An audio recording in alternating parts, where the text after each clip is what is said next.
Hey, hello. This is Martin from Seekage, the channel for learning about trading and investing. Welcome to quick market analysis for tomorrow, May 18th, Thursday, 2023. So as usual, we'll be analyzing the charts, technical charts, and then try to understand what exactly price did and what price action happened in the market today during the day, and then also learn something from it and plan for a better trade for the next day. So tomorrow is an expiry day as well. Look at the charts. Here we have the Nifty charts, and we have a ascending wedge that's almost at the top of a rounding pattern breakout zone, and it hit the resistance, and then it pulled back and started with a white range bearish candle. And today also it's a white range bearish candle. It has taken support at previous resistance zone, and so there could be pullback from here. There is scope for some consolidation here, some more pullbacks probably, but we have the support zones of 20 exponential moving averages and multiple other moving averages, and then it's all there. And there is a divergence on the momentum. Momentum is intact. The bullish zones itself, there's a bearish divergence that's there. And the Banknifty charts, similar rounding pattern, breakout zone. Resistance got hit by the resistance decimal point 0.10 decimal points away from the all-time high, and then fall down from the ascending wedge that can be seen there also at a support zone with some scope for some more pullback towards the 43,000 as well. 20-day exponential moving average. Momentum is intact in the bullish zones from there. Let's just summarize what's in favor of bears, right, and the bulls, and then come to a conclusion. So indices fell further the second day of pullback, and white bearish candles were formed yesterday.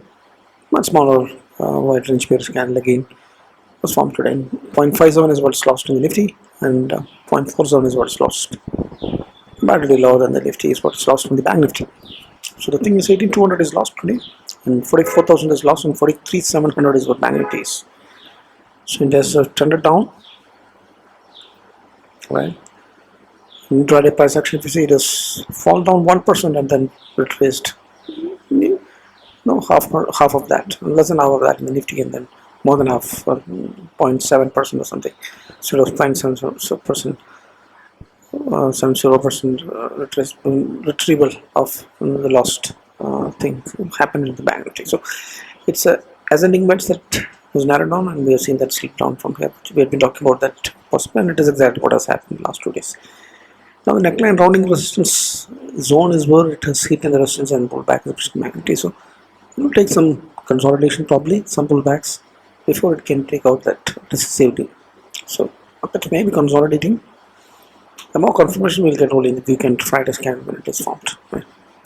So momentum has dipped. Definitely momentum has dipped, and it has almost slipped in the sideways, almost by inches if you look at it that way. But yeah, momentum is still more or less in the bullish zone, but slightly slipping sideways. So momentum has taken a hit in the last 2 days of pullback, both indices. There is a bearish divergence on the momentum where the momentum is falling down and the price is moving up. So that kind of divergence is existing, and the target for that may be work in progress. Because of that, the bullish divergence that is formed on the Banknifty is diluted because of the momentum bearish divergence which is there.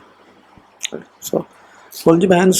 So if you're not aware of the divergence that we're talking about, check out the playlist on technical analysis and the detailed videos on momentum divergences. Bollinger Bands has taken a contraction, the beginning of a contraction. You can see not exactly full contraction has happened, but it has bent. So the price is still bullish, but the contraction indicates that at least it's not going to be bullish. It's a small sideways probability is what the banks are indicating. Now the industry heavyweights, if you see ICICI Bank alone is the only stock. We had 4 or 5 of the stocks in bullish momentum. So now we have only ICICI Bank that remains bullishness from the shorter momentum oil. So HDFC Twins, TCS, Kodak Bank lines all have slipped in the sideways, and then mainly the sideways momentum. Only increase in the bearish ones. So sideways is what's all about, basically, not bearishness. But whatever is not in bullish is in favor of the bears. So US market is in a condition zone, right? It is still in a condition zone. Nasdaq showing some up moves, but basically it has been spinning for weeks together in the listening wedge top, trying to break out, but it's unable to do that. We have been outperforming the other market, US. So that's in favor. This market, big moves coming there, definitely impact. India VIX is spiking up, has been spiking up steadily since yesterday, till yesterday, since several days, and today it cooled off. Today was where the spike was required because market crashed today. Right? So yesterday also it was spiking when the market retraced. So this is a divergence. When the market is moving up, VIX, which is supposed to cool off, spikes up.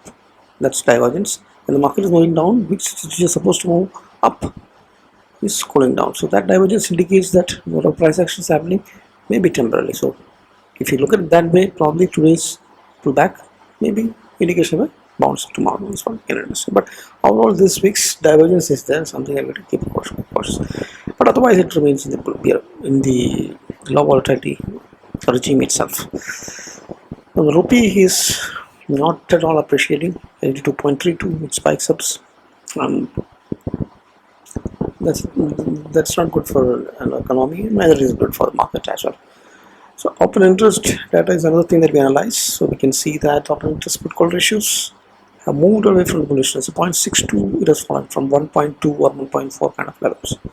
0.76 Banknifty. So it is a drastic fall for an expiry that's happening, weekly expiry that's happening tomorrow. So futures open interest also showing long unwinding the Nifty and short build up in the Banknifty. So bearishness, open interest is bearish from the futures open interest point of view. From the options side, it's not bearish, but it has fallen away from the bullishness from the options open interest as far as the PCR is concerned.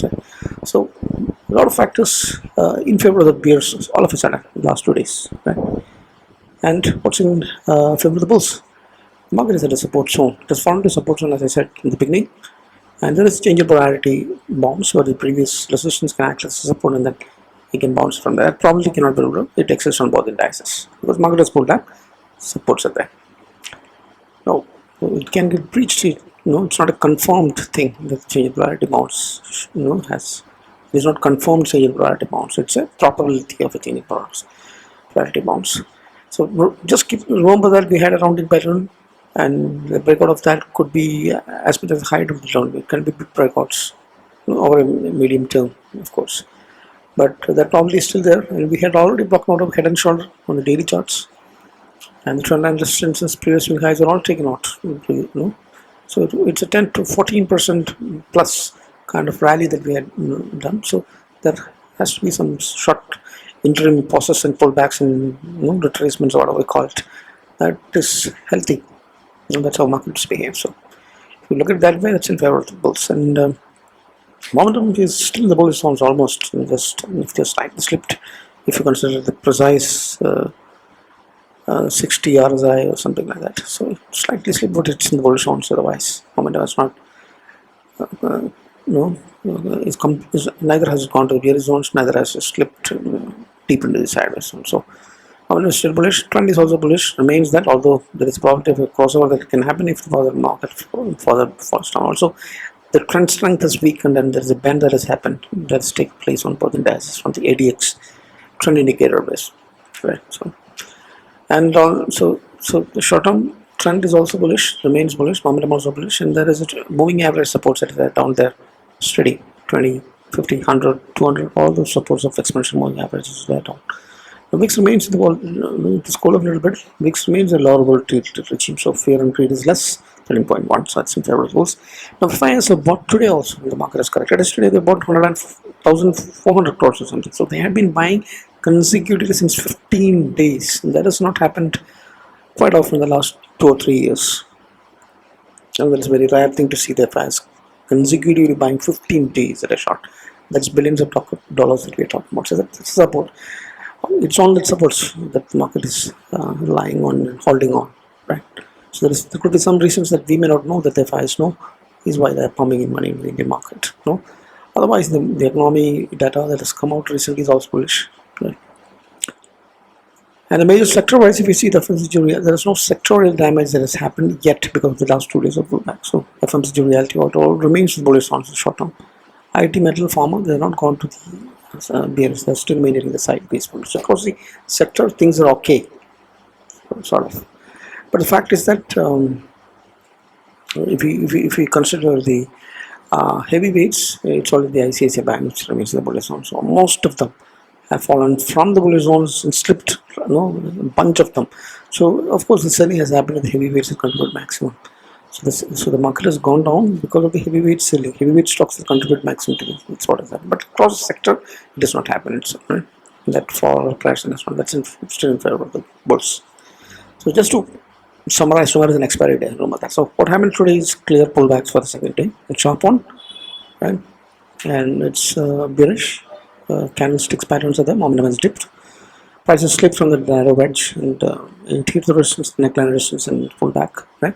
But remember that this all happened when the Banknifty has touched the all-time high with a 10 to 14% of indices, rally that has happened. So that's where we're coming from. But today it pulled back. Now it is retraced to support zone, very close to the 20 exponential moving average. So it could be an interim pause, a retracement or consolidation, and then the continuation of the rally would be there to the all-time highs. Right? So changing probability bounce from this current support zone or further some more down the next support zones or 20 EMA support zones, so confluence of that or close by there are supports, and changing probability bounces cannot be rolled up. It's possible. Momentum trend indicators are still bullish enough. They're not they're dipped definitely, but not still in the bullish zones. Strong FI buyings, of course, as we discussed earlier. The probability of the continuation of the bull rally exists as long as 18,000 and 43,000 is maintained. So weekly close will give more clarity on that. So but we're talking about just tomorrow, right? US market is a crucial resistance zone. When it could happen, big falls happen, then we'll talk about big breakout happens. We'll also break out. Not always, but most of the time. Now the narrowing ascending edge, we have been talking about, slipped from that. That is done with most probably, considering the fact that the ascending wedge narrowing has happened only on daily, shorter time frame, not on weekly or monthly. So it might have slipped from that and then retrace little more or consolidate this on, and that's done with. But these are all factors to consider to take a market view. So open interest data is also moved away from the bearishness. It's not bearish, moved away from the bullishness basically. Sorry. So that's not bullish, neither bearish. So sideways. So contraction is indicative on the volume bands. Bearish candlesticks are formed the last 2 days consecutively. So lot of factors in favor of the bears since the last 2 days, so there is indication of reversal direction, little more further towards the next support zones or consolidated the zone, before it picks up the energy to move further on. So market view is mild bearish, not bullish, not mild bullish. So it is slightly changed, mild bearish with sideways bias. So it could go bearish, but mostly I prefer to say the market is sideways, because of several factors. Momentum slipping sideways, the Nifty, uptrend is moving away from the bullishness. Bollinger Bands are indicating sideways. Market supports not there, right? With CIP bounce possibility. Fyers are still not selling. All of these factors together, it's a sideways view basically. But there is a possibility of mild bearishness also on market can go down. Tomorrow is an expiry. Volatility can be expected. Levels for tomorrow will be 18,000 to 18,400 on the Nifty and 43,500 to 44,000 on the Banknifty. So on the medium term, the levels are 18,500, 44,150 on the Nifty and the Banknifty indices on the upside, and downside will be 17,500 and 42,000. So that's a view. The view remains for tomorrow could be mild bearishness to sideways. That's the view. So I hope this has brought in some clarity on deciding on a trade plan for the vicinity. So most of the time, expiry date trades entirely, if it is, it would be opportunities for hero or zero. There are kind of trades in the option buying side and selling side. For OTMs, sell it with hedged, and then eat the TTK benefits, because all the option premiums are going to be zero by the end of the day tomorrow. So for the weekly options. Now also it is the time for taking positions for the next monthly expiry of the May. Right, based on what happens in tomorrow's. Right. So always have hedge positions, have covered calls and all that kind of strategies. If the market is falling, to use SIP investment opportunities using trading. Also you can get rental incomes from covered calls and cash secured puts. So that kind of investments through trading. That's also possible. And whatever it is, protect your capital. kind of have strict stop losses, hedge your positions for uncertainties to wipe out, to avoid uncertainties to wipe out the capital. Step safe, play it safe, manage your risk. That's all. Thanks for watching. If you're not subscribed, please subscribe right away and share to friends and colleagues. And we need your help in this regard. Thanks. Appreciate your help in this regard. We have very few subscriptions as you know. Thanks for watching. Happy trading, happy learning, happy investing. Bye bye.